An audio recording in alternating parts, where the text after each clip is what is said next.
Good morning, everyone. Good afternoon. I hope you can see and hear me, but it doesn't matter if you can't. I'm just here to introduce our next speaker, which is Professor Elizabeth Goodstein or Goodstein. I'm sorry, I'm not sure if it's the former or the latter. I apologize. I'm Esteem. Thank you. Goodstein. Oh, great. And I'm really, really excited to be introducing the next our speaker for the next talk. Professor Elizabeth Goodstein is Professor of English and the Liberal Arts in the College of Arts and Sciences at Emory University. A member of the core faculty in the Department of Comparative Literature and the program in Psychoanalytic Studies. She's also affiliated with the Department of Philosophy, History, and German Studies.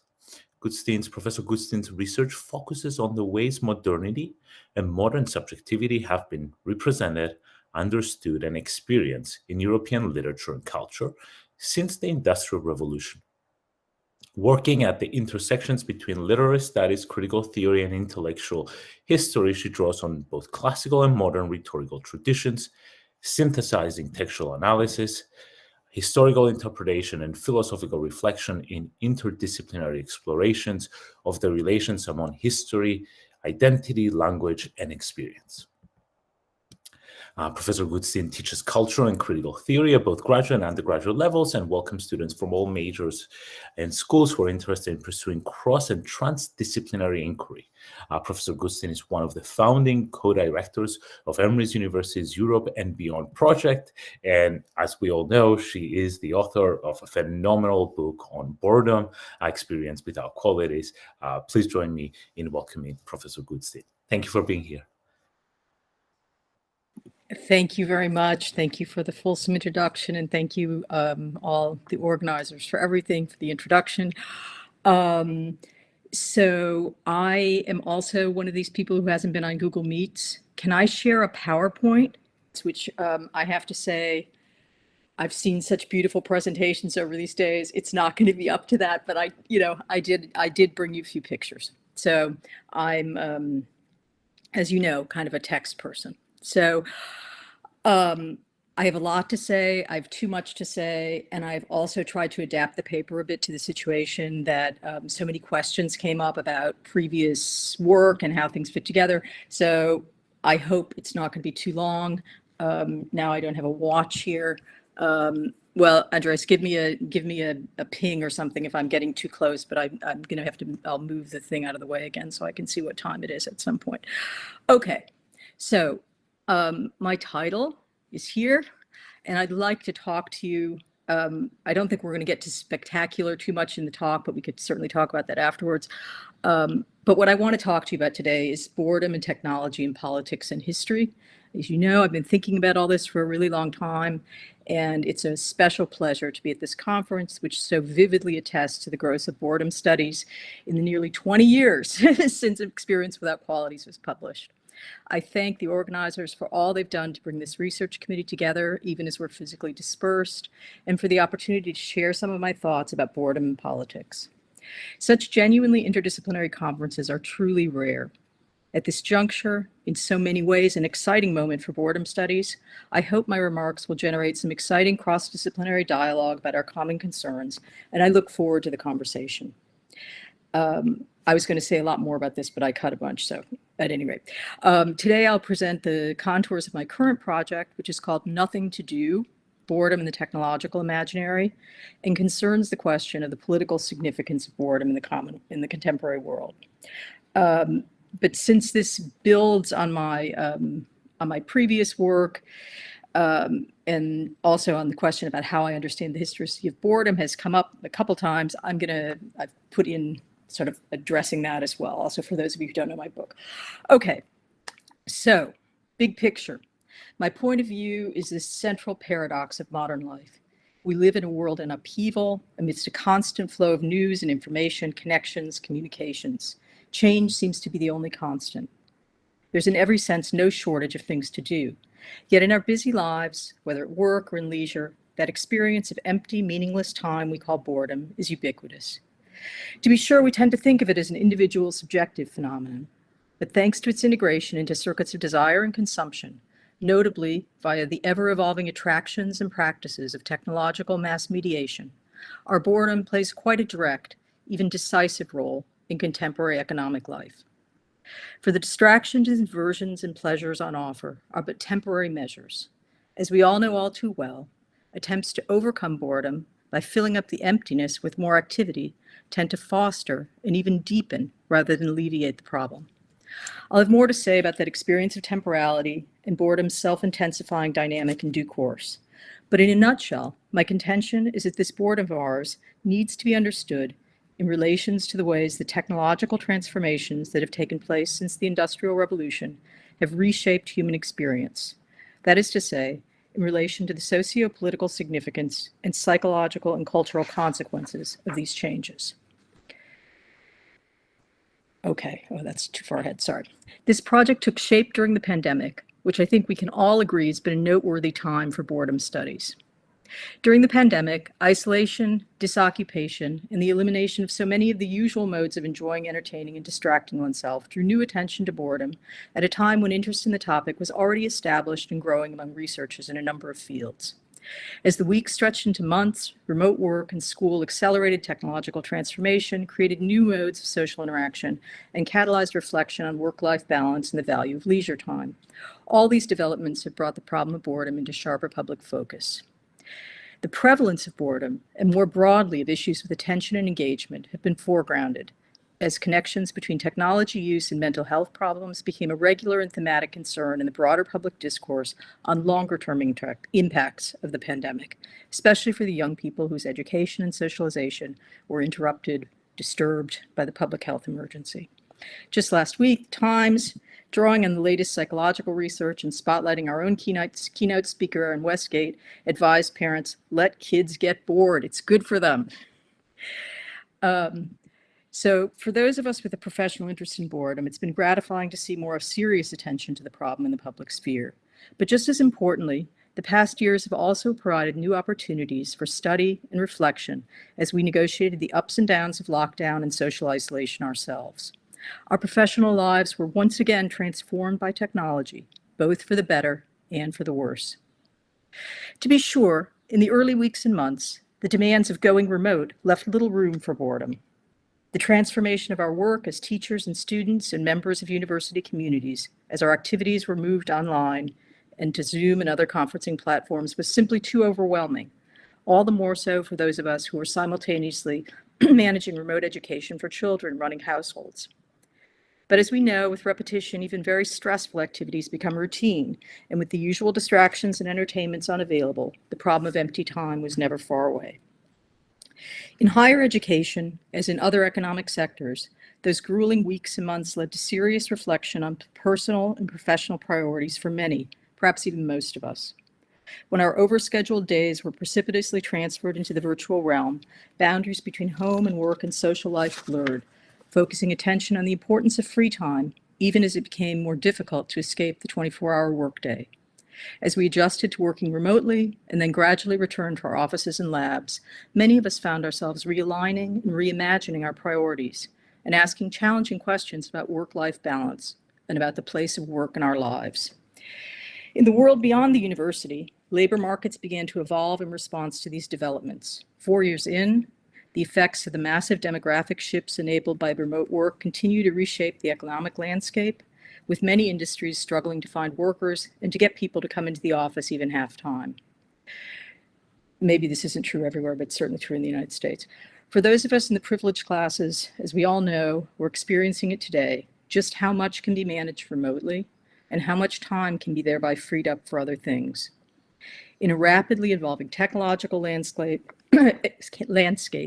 including notably the new threats to so many jobs hailing from the recent unleashing of so-called artificial intelligence into our communication and work platforms, the social, economic, and cultural trajectory and ultimately significance of all these changes remains unclear. But if history is our guide, it seems likely that the perennial promise that technology will free us for more engaging pursuits will once again prove illusory.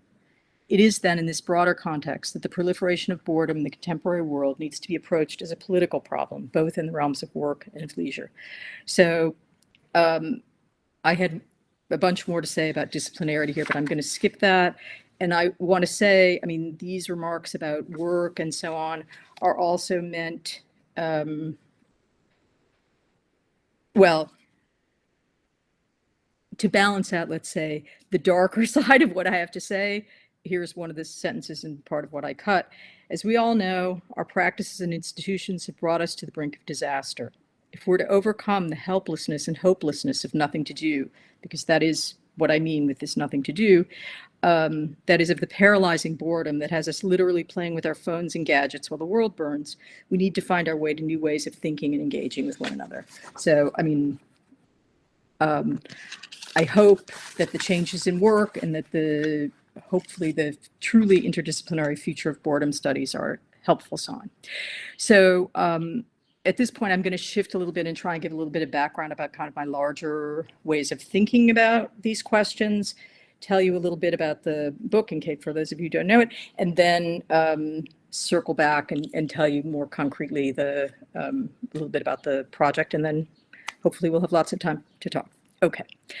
As Julia reminded us earlier today, the explosion of boredom in European culture and society in the aftermath of the French Revolution reflected the disappointment of political hopes in the face of reaction, but also the emergence of a new disenchanted language of reflection on problems of meaning and modernity. The modernization process that liberated people from what Marx famously called the idiocy of rural life, with its perpetual rhythms and closed communities, fostered individual freedom and self-determination. Industrialization and the waves of technological revolutions that have followed on it have transformed work and everyday life in ways that have democratized boredom. As I showed in Experience Without Qualities, the boredom all too familiar to us today reflects a distinctively modern mode of temporality, a way of being in time that I call living by the clock. In line with Koselleck's thesis about the receding horizon of experience, in boredom, the modern subject encounters the fatiguing temporality of progress in such a way that experience seems to disappear and the passage of time itself becomes a problem. In contrast to venerable predecessors of boredom, such as acedia and melancholy, which referred beyond individual suffering to transcendent orders of meaning, boredom thus enfolds a crisis of meaning, which is, like the temporality that both structures and gives rise to it, recognizably and distinctively modern. That is to say, disenchanted, secular, worldly. I'll say a bit more about my thesis on boredom's modernity shortly, but first let's think a little bit more about the present, and reflect on the phenomenology of boredom in the context of life in contemporary, highly mediatized industrial society. So I want to think a little bit with you about how these technologically shaped experiences of meaninglessness operate politically. So at this point, I think we're going to take a break from looking at do I have to stop presenting, huh? Okay. Am I back? Yes. Okay. All right. For some reason, it's very difficult to just look at your own PowerPoint throughout your entire presentation. Sorry about that. I can go back to it at a later point. Okay. So to come back to the job issue. So the problem of boredom is often front and center for people who have what David Graeber famously called bullshit jobs. But even those of us whose work is in principle both socially useful and personally meaningful can't escape the boredom of senseless activity. In advanced industrial societies, pretty much everyone spends a great deal of time, both at work and outside it, doing things that feel meaningless or worse, interacting with various machines and technologies interposed between ourselves and what we're trying to accomplish. Consider, for example, the boredom of meeting the frustratingly inhuman demands of mechanized bureaucratic imperatives that come in the guise of the omnipresent forms and reports and questionnaires that feed the proliferating administrative and information systems of modern life. But if those sorts of required activities don't seem boring enough, consider the enforced waiting of the helpline, the automated phone crews, the music, the Muzak, the call center scripts that make the person you finally reach on the phone sound like a machine themselves as they take you through the pre-regimented steps. Nor is this kind of empty activity limited to the spheres of work and life administration. In an era of 24-hour entertainment, with the seductions of consumer culture constantly at our fingertips, what captures our wandering attention often worsens our boredom, and not only on account of the omnipresent algorithms whose raison d'etre was to feed us more of the same. When we're bored, pursuing diversion and distraction through our smartphones or trolling the world with our search engines frequently deepens our sense that what we're doing has no point or meaning, or even that there's no point to doing anything at all, that everything is meaningless. Boredom's tendency to intensify and magnify in this way, what I call the nihilistic dynamic internal to the experience without qualities, underlines that its prevalence today should be a matter of serious concern. This is true whether we view boredom and its propensity to turn into a larger crisis of meaning, self, and world from a philosophical, a moral, or a psychological perspective. But the issue becomes all the more urgent if we consider it from a sociopolitical angle. For everyday modern life regularly, even systematically, fosters boredom, even as it amplifies expectations that people should find pleasure, meaning, and purpose in their lives, and particularly in the West, both explicitly and implicitly places the responsibility for activity, happiness, fulfillment, agency, right, on the individual, in the individual. As a new wave of psychological research into boredom and attention phenomena is underlined, both intrinsic and extrinsic factors limit individual capacities to transcend boredom or counteract boredom-inducing circumstances. In many, perhaps most modern lives, though, boredom is not so much transient as structural and perennial, particularly for those with menial jobs and minimal resources. For many, sustained or frequent boredom and the frustration or inhibition of meaningful engagement with the world it entails takes a nihilistic dynamic that in turn gives rise to stronger sentiments.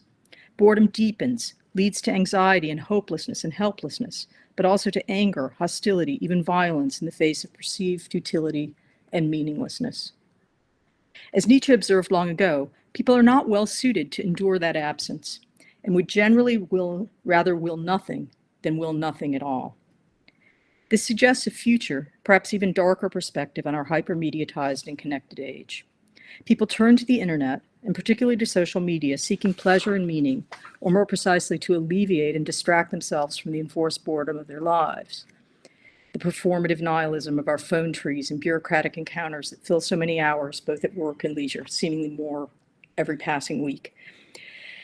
Boredom and the dynamic by which it becomes a larger crisis of meaning, of self and world alike, may be viewed from a philosophical, moral, psychological perspective, but that modern life so often confronts us with circumstances that foster such an extreme trajectory suggests that the expectation that people should create meaningful lives for themselves may be a cynical outrage.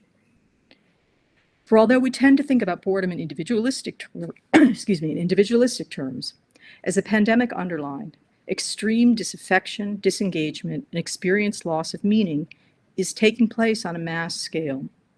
I'm not suggesting that we can explain the problem of boredom in terms of the prevalence of technology, but that at this point, the psychic impact of excessive screen time, and especially of mass-mediated social interaction is, it's just very well documented. It's evident to everyone, I think. But regulations are not going to eliminate the source of the problem. We're dealing with what are effectively machines for attracting and holding human interest, right? Highly targeted machines for attracting and holding human interested attention and turning it into quantifiable, saleable information. We're psychologically ill-equipped to resist these siren calls, and it's especially challenging for impressionable young people in a phase of life when the need for recognition by and interaction with peers is particularly great. I think the only thing you can do is keep your phone at a distance, right? Now, that's not to say this is a recipe for eliminating boredom, but it does help open up other perspectives, right? And this has come up a few times also in discussions of the contemporary psychological research on boredom, right? It's clear that it's good if you do something else. At any rate, limiting or eliminating social media and mindless scrolling can free time for more salutary lived connections, for discovering and pursuing meaningful activities, as we say, IRL. for however much entertainment and felt connection with others our mediated actions with the world may supply. And it's real, and we've lived from it through the pandemic. And thank heavens we have this today, right? I don't mean to diminish the importance or value of it. I'm trying to say we're really stuck in the middle of this problem.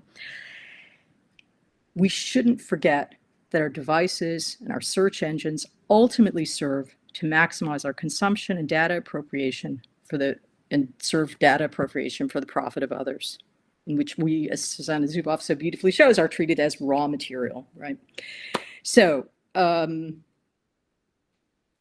here we are on Zoom talking about this, right?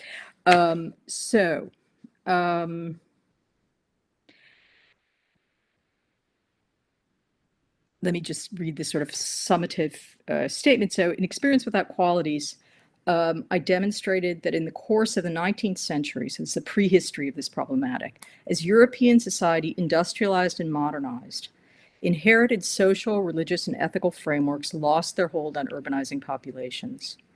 A new disenchanted rhetoric of reflection began to take hold, not just in politics and culture, but also in hearts and minds.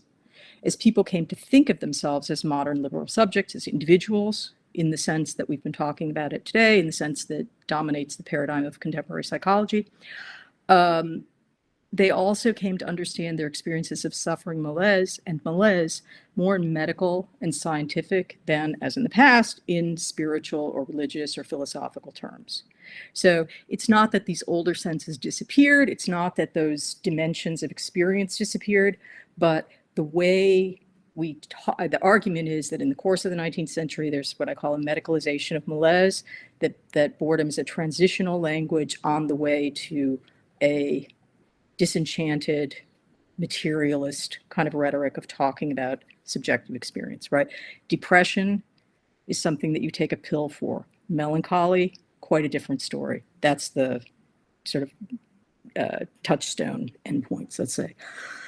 So, the language of boredom, as I said, functioned as a transitional vocabulary in this broader shift toward disenchanted forms of reflection. And I mean, as I show, in multiple languages, this new kind of idiom emerges at this time. Broadly speaking, the argument is that the kind of paradigmatically German sense of boredom as Langeweile, extended time, and the paradigmatically French sense of ennui, which goes back, of course, to the chansons and has to do with more spiritual, existential, those dimensions, that those two dimensions fuse in this modern discourse on boredom. So, and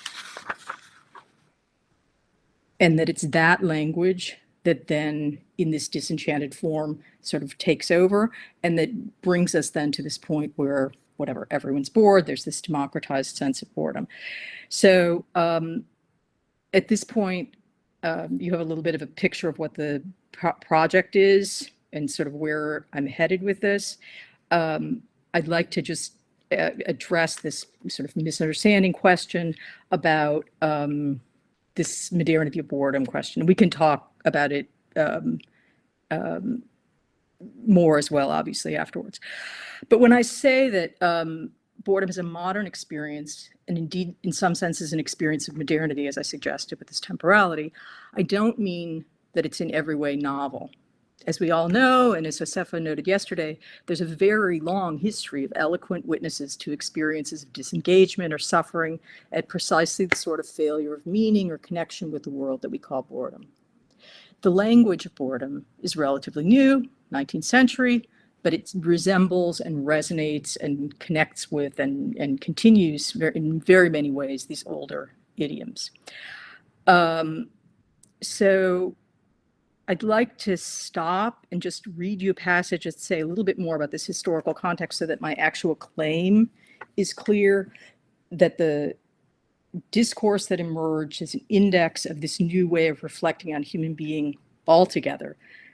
That this language, this metaphorics, parts ways with these older religious, philosophical, non-reductive, non-physicalist accounts of human suffering and is a transitional vocabulary on the way to what we have today. So we still talk about boredom, but the importance of boredom in the 19th century is very particular. This came out also in Julia's presentation. So, okay. So here we have to go back to PowerPoint again for a moment, because I want to show you a picture of good old Georg Simmel. So this is a passage from chapter 3 of Experience Without Qualities. The chapter is called Boredom and the Modernization of Subjectivity. And the motto is this quote, and I'll read you the translation, my translation. The modern era is permeated by a feeling of tension, expectation, unresolved longing, as though the definitive thing, the genuine meaning and central point of life and of things were yet to come. So, in the mid-19th century, as industrialization and urbanization transformed the European landscape, the problem of boredom emerged as a mass phenomenon, recurring in a variety of critical, descriptive, and aestheticizing discourses on the subjective effects of modernization. Am I actually sharing my screen, or am I just looking at it myself? Did I forget to push the button? It's not showing right now. Sorry about that. Okay. All right. Excuse me. See, this is the problem when we think we become like everything's become transparent to us, but no, not at all. There he is. Okay. Now we can see him, right? Yes. Thank you. Okay. There he is. Okay. In the mid-19th century, as industrialization and urbanization transformed the European landscape, the problem of boredom emerged as a mass phenomenon, recurring in a variety of critical, descriptive, and aestheticizing discourses on the subjective effects of modernization. Boredom constitutes a crucial term in the vocabularies with which writers, artists, and scientists, social reformers, politicians, and historians manifested their ambivalent fascination with the way in which the psychic landscape of human experience, too, was being transformed. The discourse on boredom, in which these languages of reflection converge, mingles accents of gloom with boundless optimism.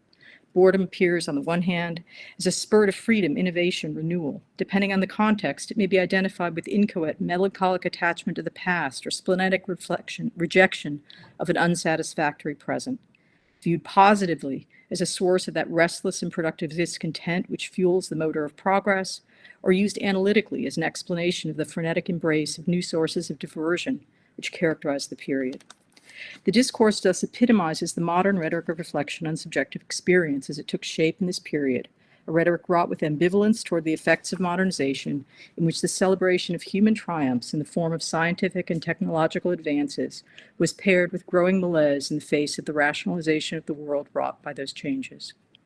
I contend that the evolution of the discourse on boredom traces the constitution of a new rhetoric of experience, a modern idiom of self-understanding as it develops through the 19th century. On the one hand, the discourse spreads as religious and moral frameworks of human self-understanding are displaced by disenchanted scientific thinking. And on the other, the language of boredom remains ambiguous, continuing to resonate with those older frameworks even as it epitomizes the process by which materialist interpretations of subjective malaise become culturally dominant. The resulting constitutive ambiguity of boredom gives rise to difficulties of interpretation. Although boredom belongs to the rhetoric of enlightened skepticism, it names an experience of malaise in the face of the disenchanted world. Within the discourse on boredom, a modern rhetoric of experience mingles with traditional modes of reflection on subjective discontent. My argument, which emphasizes the role of skeptical attitudes in the evolution and diffusion of this language, links the ambiguity of the discourse, the whole discourse on boredom, to a fundamental transformation in modern Europe in the way the human relation to history was understood. So what I'm interested in, what I have been interested in, is trying to think this relationship between subjective experience and cultural modernization by combining historical and philosophical and sociological reflection on boredom as a phenomenon in which these deep contradictions of progress are lived. And we'll see this is still, again, crucial question about the ambiguity of reason, the ambiguity of rationality in modern life. So I'm just going to read you few more lines. In the last 200 years, epistemic relativism, profound reservations about progress, and awareness of the operations of unconscious and ideological motivations have become ubiquitous. That is to say, doubt, self-doubt, and deeply felt unfreedom seem to have become constitutive elements of modern identity. In the words of Robert Musil, quote, "In earlier times, one had an easier conscience about being a person than one does today, when it seems that the dissolution of the anthropocentric point of view as a consequence of centuries of scientific progress has finally arrived at the I itself." So my contention then is that the discourse on boredom is an index of this diffusion of skepticism into the self. So I'm not disputing that we can tell a story about boredom as a universal feature of the human condition. And I realize that lots of you are convinced for various reasons that we need to have a kind of universal or singular definition of boredom. But in addition to these kind of historical grounds, I also have I guess it's both philosophical, logical, and historiographical point here, which is,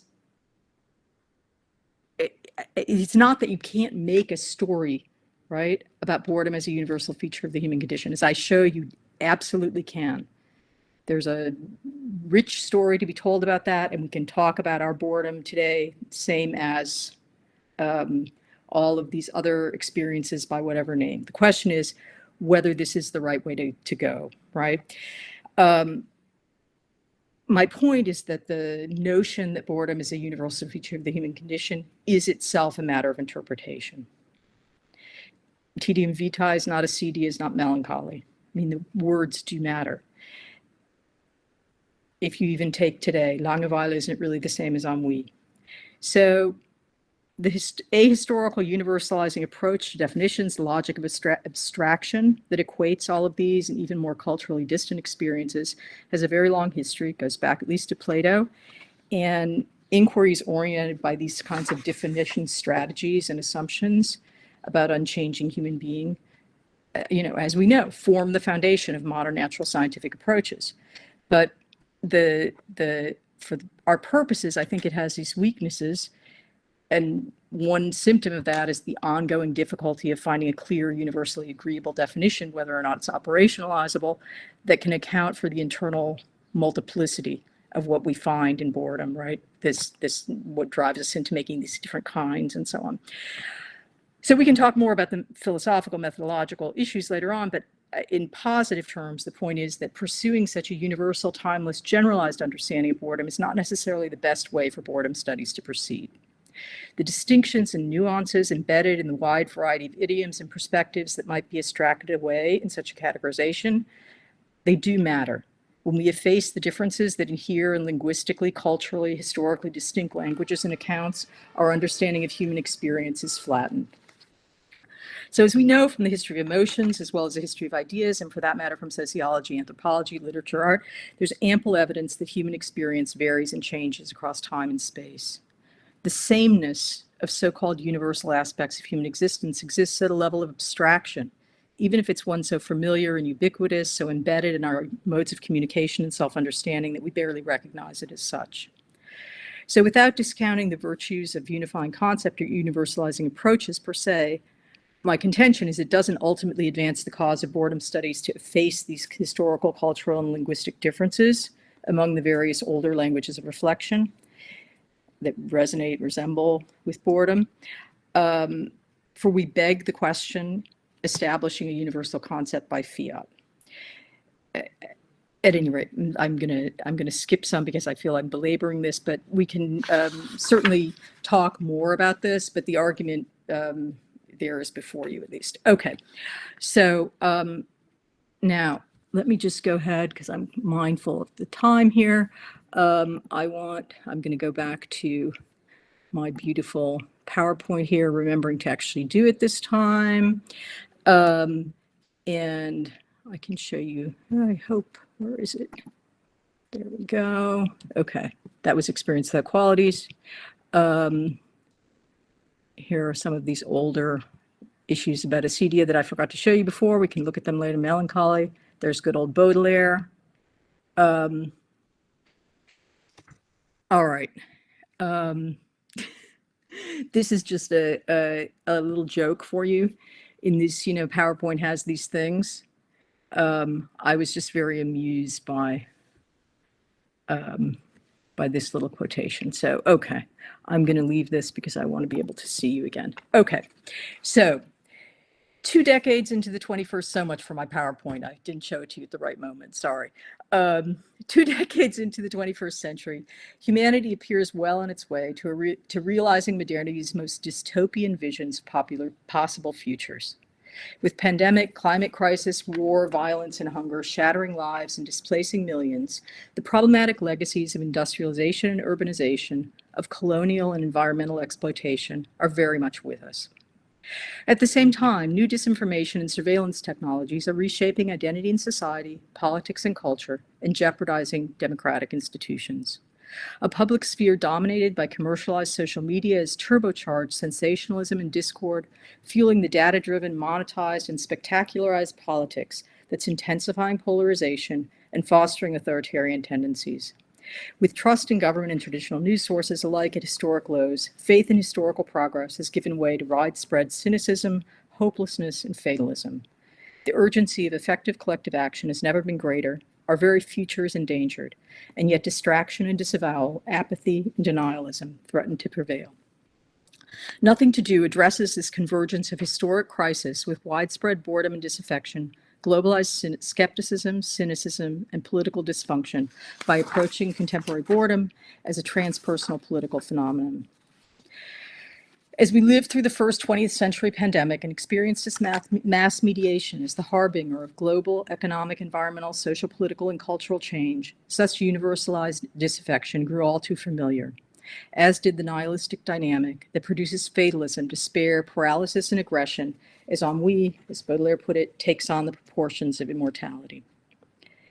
The intertwining of material, cultural, and psycho-emotional dimensions in the challenges we face found expression in these ambivalent, often contradictory individual and collective responses to the spectacularized experience of historic transformation during the pandemic. I want to try, so extending my previous work, to think the ambiguous critical potential of boredom in the face of the pandemic suspension of normal life, but also in its aftermath, if that's what we're in fact now living through, by exploring how this seemingly ubiquitous phenomenon at once reflects and problematizes the relations between money, meaning, and technology in a world defined but also endangered by a globalized and highly virtualized economy. By developing a critical concept of boredom as a philosophically and politically significant, historically specific experiential configuration, Nothing to Do will just thus extend my previous work on boredom as a specifically modern form of malaise, a lived crisis of meaning, at once intimate and impersonal, that registers both chronic nervous overstimulation and the historic absence of shared, stable, culturally self-evident frameworks of meaning and purpose to situate thought and action. So I think I'm probably not going to be able to say everything. How much longer should I go here? I want to get a little bit further into the project at least. Is that okay? I have a few more minutes, right? Yes. Okay. So, as I've said, boredom is a distinctively modern crisis of meaning, right? Living by the clock. It's the embodied instantiation of the temporality of progress that organizes capitalist society. Clock time is time that, as Kant put it, must be used and not wasted. Its measurement formed the foundation of the parsimonious attitude toward time that made Benjamin Franklin the model for Max Weber's portrait of the spirit of capitalism as such. The same practice subsequently gave birth, via Frederick Taylor's time motion studies, to Ford's assembly line and consumer capitalism. So boredom is a lived crisis deeply rooted in the understanding of history and temporality oriented toward progress, and one that's uniquely suited to drive the incessant consumption that underpins the global system that's endangering us all. It's built in. Right? The same dynamic has assured us that boredom has flowered along with the growth of the new media that purport to divert us, right? and the wholesale commodification of attention under Zuroff's surveillance capitalism. So in the contemporary world where attention is instrumentalized in the service of a status quo that endangers our future, boredom is as much generated and managed as it is diverted. As the enormous political and environmental implications of continuing on our current path come into focus, the stakes of doing nothing to change our habituated responses to the experience of having nothing to do couldn't be higher. The pandemic has in many ways offered a historic opportunity to re-examine our lives and our values. And I'm arguing that we ought to attend to the ways the psychological and spiritual impacts reflect the larger cultural crisis endemic to what Zimmel called money culture that could suddenly no longer be concealed beneath our usual modes of living by the clock. So rather than returning to normal and retreating into individualistic excuses for ways of living that are ultimately destructive and indeed threaten the very future of humanity, I'm hoping to contribute to gaining new perspective on our embodied relation to technology. As we recall, there was no escape. With the beginning of the pandemic, right? Even those of us who had the luxury of retreating were not safe. And the sudden shocking cessation of normal life generated boredom, magnified anxiety, and really we had this sort of massive phenomena again that were again amplified and intensified by our dependence on the social media technologies. So from a Simmelian perspective, these complex mutual interrelations are to be expected. In his terms, the technologies are the bearers of the Wechselwirkung, the interaction, literally reciprocal causation, between socioeconomic and psycho-emotional and cultural life, Geistesleben. So the pandemic highlighted both the revolutionary potential and the dangers of the new media technologies, and the very things that kept us safe and allowed us to continue and prevent and make it possible to have conferences also deepened existing structural inequities and injustices. We know this, right? This is part of what has happened. So I can't talk about this very much, but I use Zimmel's philosophy of money to talk about these feedback processes and the connections between modernization, globalization, problems of meaning, and the particular kinds of ways in which individuation comes to function both practically and ideologically in contemporary society. So on Zimmel's analysis, industrialized and urbanized societies depend on an extensive web of technologies of life, networks of machines, practices, and institutions that undermine the affective connections that sustain social cohesion in less complex societies, even as they support and enhance subjective differentiation, specialization, and the division of labor. So the question is, what kind of subjectivity are we dealing with today, right? Money is the technology par excellence, and calculation and rationalization penetrate everywhere through its effects. It's basically the argument. So I'm going to skip a bit here. So again, I'm trying to build on my previous work to develop a concept of boredom that we can use to get a little traction here.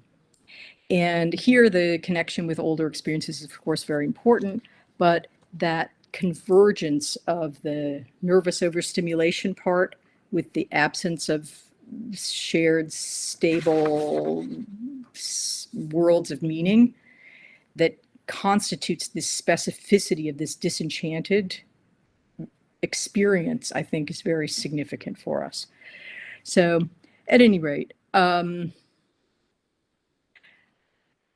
I'm trying to suggest that boredom studies should resist this notion of a return to normal and of the forgetfulness that comes with us, and to remember the suspension of ordinary time at the beginning of the first 20th century pandemic in ways that allow us to grasp the historic significance of our experiences of its mass mediation, which not just the boredom, but also the pleasure and the intertwining and the kind of experiences of translocatedness that we've all become weirdly accustomed to, right? Even if we're not used to Google Meets. the deep intertwining of material, cultural, and psycho-emotional dimensions and the challenges we face found expression in these ambivalent, often contradictory individual and collective responses to the spectacularized experience of historic transformation, right? This hope, the BLM movement, and now a lot of reaction, a lot of despair, right? I think these things, we need to think this together around these collective emotive formations that have that are so strongly driven by our mediatized existences. So to think the ambiguous, critical potential of boredom in the face of the pandemic suspension of normal life, but also in its aftermath, again, if that's what this is, by thinking about how these relations between money, meaning, and technology are working in the virtualized economy. So I think I'm just going to, I think I should just stop here because so that we have enough time to talk. I did have more examples of how we can think about the politics of boredom in everyday life, but maybe that's not so important. Maybe it's kind of,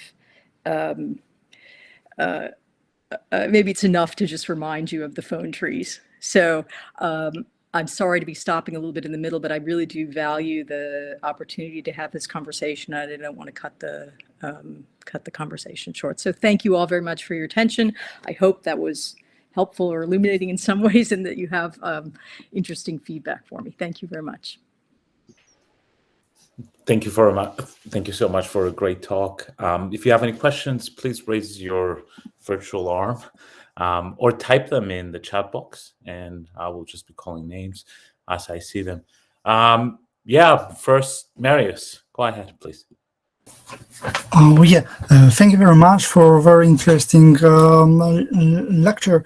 Yeah, this is very interesting for me. This discussion between universality of boredom and historical dimension of boredom. But I have two contradictory feelings about this. In one place, I feel that there are some universal elements that experience can be different. We felt differently because culture was different. But this is one dimension in time. Why in this manner we should speak about different boredoms for different, I don't know, decades maybe now? You know what I mean?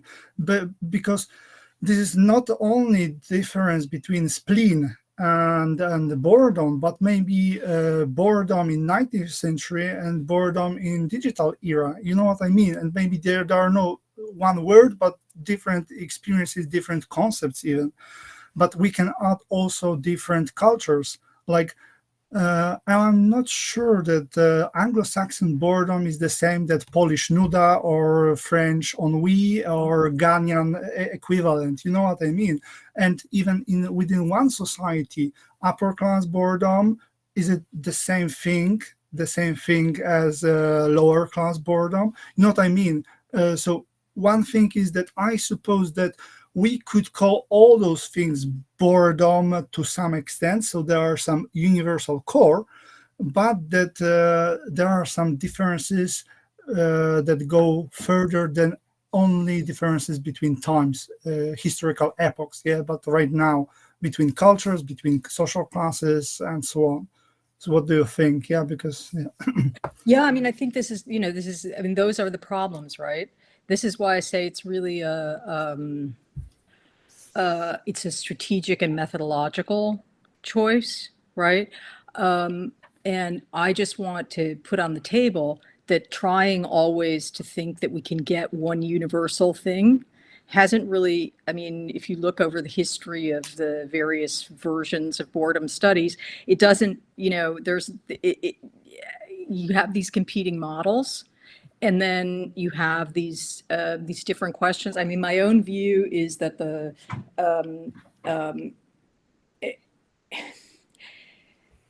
with respect to this cultural and historical variability, it seems to me transparently obvious that these different languages and different cultures and different cultural traditions, obviously, if you're talking about, I can't remember the Russian word, but that's a very different literary and cultural context than the boredom of 19th century France, even if there are these conversations, and certainly then now, and to a certain extent, we can get tangled in these questions. Well, what's the real difference? How is it? And I think that's where the impulse comes, this Platonizing TSD impulse. If we could only just get the definition, we get the scientific definition, whatever.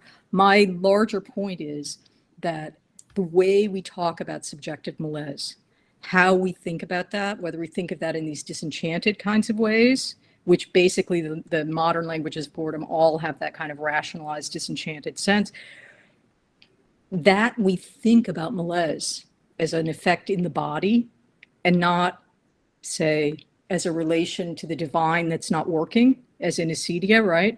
Or as a kind of, even the way, if you compare like how the logic of melancholy works to how the logic of depression works, those are very different models of understanding. My point is that these are tied up with ways of thinking about human being. And that's what we need to be reflective about. So when we talk about, I think it's in some ways, let all flowers bloom, but I don't think we're going to solve problems, necessarily the deeper problems, by trying to get the ultimate definition. So what I started to say before is, there's this long-standing question: is there like superficial, deep? How do we think about those things? And my own position is there is no per se superficial boredom. Every boredom can become this crisis, right? That's why I say there's a nihilistic dynamic internal to the experience. You can test this out yourself. You can have a pretty big crisis having to wait in line, or it can just be one of those slightly annoying things, right? It could fall along the thing Sandy showed yesterday, right? It's just, just not enough interest, whatever. But the meaning question can always arise. I think it's part, it has to do with human beings and their attempts to make sense of their experience rather than with what boredom is, right? Because I works. See that I realize now that we have contradiction here. For me, this is contradiction that you said about narratives, how people talk about their experiences, but you said about experience without qualities. So experience versus narrative. So maybe experience, how I experience it, there are some core of boredom, that experience, but how we narrate, how we tell our boredom for ourselves, for others, this is something different. You know what I mean? I think that's possible, but but that really is just positing something, because what you're saying is it's there, but we just can't really name it. So I'm not quite sure that helps us, right? This is why I say, it's the Platonism of the tradition, right? This idea, if we could really define the thing. And the notion of experience without qualities is an attempt to come at the problem phenomenologically. The arguments that I went over today are the historical and sociological arguments. It's a different problem, right? My discussion of Heidegger, right? Heidegger isn't exactly wrong, but he's sort of ridiculous. That's my position on Heidegger, right? It's like, oh, I was bored at the party all the whole time. I just discovered it later, right? So, we're all the narrators of our own experience in that sense, right? The question is, when we think about human problems with meaning in terms of individual people struggling with, to make sense of the world, we're already in a very definite paradigm. And the kinds of problems that, say it another way, the kinds of possibilities that would, in principle, open from the vast technological success of the human race for us to have some actual time to play and think and enjoy each other and so on, right? That shift that needs to take place there isn't in how we understand boredom.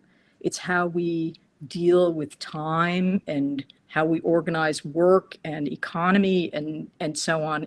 And as things stand, our vision of people as individual subjects who are responsible for their own survival, satisfaction, et cetera, who should take responsibility for their interest in the world and so on, I'm just not sure that we're getting the utopian potentials that are there in the boredom discourse when we go so far down that route. And I'm not sure since that's tied up with this Platonism, I'm not sure we can get the universal definition without that. But I don't know. I'm not trying to offer an answer. I'm just, with the experience without qualities, I'm just trying to say that's what it's like. Boredom is an experience without qualities. It's a poetic claim, if you like. Yeah, thank you very much. I see a couple of questions in the chat. Yeah. So stop and read, or you want to read? You want to read them to me? That'd be Whatever great. is easiest for you. Okay. Yeah. Let me just read. Okay.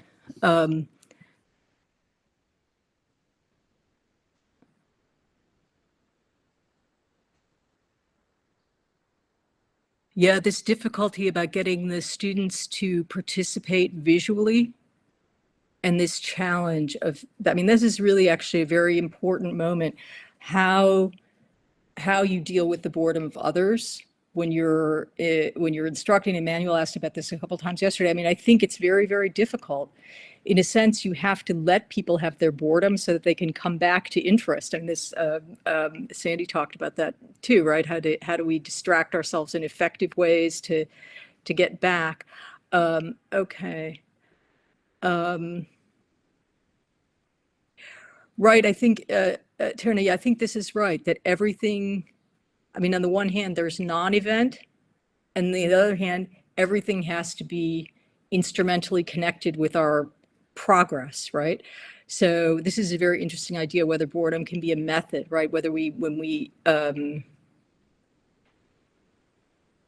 you should say a little bit more, but what I'm understanding is that I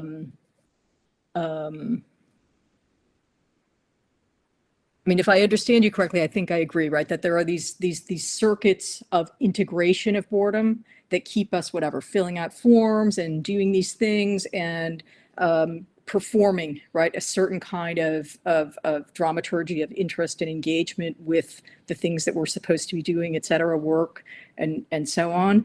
But it has these utopian potentials. I mean, that's, I think, what I'm most interested in hanging on to. The what is the beautiful Benjamin quote about the clouds, right? Right, about the dimensions of boredom that point us beyond the things that produce this regimented experience to the Roland Barthes, right? This question about boredom and ecstasy in reading. There's a whole other sort of horizon that opens up when we embrace our boredom, which is different from turning to boredom to recognize that we need to do something that interests us, right? That's that. I think in a way we've been talking about this in terms of creativity versus occupation, but I don't think it's necessarily that. It's all because creativity is also so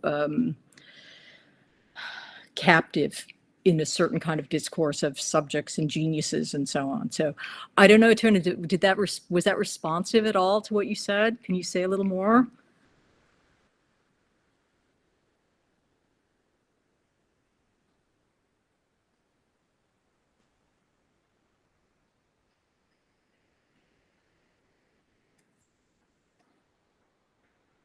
Yeah, I mean, boredom in cinemas, that's its own theme too. Yes. Okay. So, well, let me try and say the cyborg boredom. Yeah, I mean, I think you could say this kind of regimented, regularized boredom that's constantly produced and that's so dominant as to take up almost all the space, that is a kind of cyborg or technological boredom. I mean, what's missing is the kind of boredom that made us all, right, kind of want to do this in the first place, right, where it leads to something or opens onto something or is another thing. And, you know, in my dark moments, I would say maybe that's disappearing. I think people are, I mean, I know my students are much less able to disengage from their devices, much less able to find ways to fill their time. None of us, I think, are reading as much as we used to. I'm reading a great novel now. There's nothing like reading a novel, you know? So these kinds of experiences of temporality and pleasure and novel reading always has plenty of boring parts where you have to skip things and so on too, right? Reading is probably a good example. But yeah, I mean, I think it's more about this larger question of how do we keep questions of pleasure and meaning and desire open and recognize that ambiguity of boredom as something that also has these, if not utopian, at least some kind of positive potentials for disclosing more deeper dimensions of life, right? It doesn't necessarily mean that you're less bored, right? But I mean, that the empirical research also bears this out, right? When people get into the deep meaning boredom, that's when the shifts take place also, right? That's not necessarily the stuckness. So I don't know if that's a response, but I hope.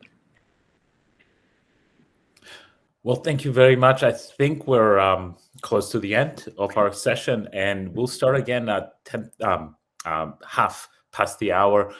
Please join me in thanking our speaker for a wonderful talk. Thank you so much for being here and for answering the questions. Thank you all very much. And thank you again for organizing this conference. It's really been very interesting.